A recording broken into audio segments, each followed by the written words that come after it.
potentially a terrorist act from a counterterrorism perspective. It gives us a whole new array of tools from the international community at our disposal, and that is important. Yeah, Sandra, I mean, this is. But Donald Trump is he is gifted at coming up with what the American public is going to connect with. And what he said there, she won't even name the enemy. And Jillian, I've heard you talk about how important that is in the past. And you don't have a horse in this race.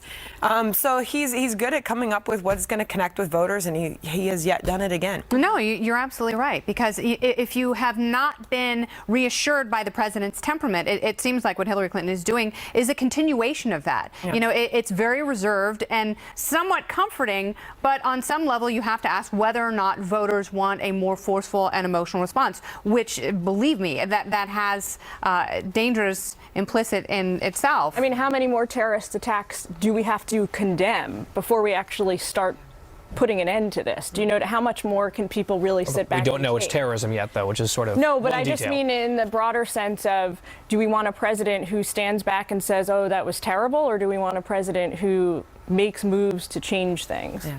All right, good to get your thoughts on that. And a stinging rebuke for the Justice Department, a federal judge ordering ethics classes for DOJ lawyers and other sanctions for those who argued the case involving President Obama's immigration executive actions. Judge Andrew Hanen claiming the lawyers were, quote, intentionally deceptive when arguing the case before him and barring them from appearing in his courtroom. Judge Hanen, writing in his 28-page order, quote, clearly there seems to be a lack of knowledge about or adherence to the duties of professional responsibility in the halls of the Justice Department. All this coming just weeks after top Obama advisor Ben Rhodes appeared to brag about intentionally misleading the press to sell the Iran nuclear deal and the public. Guy, what do you make of all this? Well, I'm satisfied because here's a judge ordering ethics training for a group of government lawyers.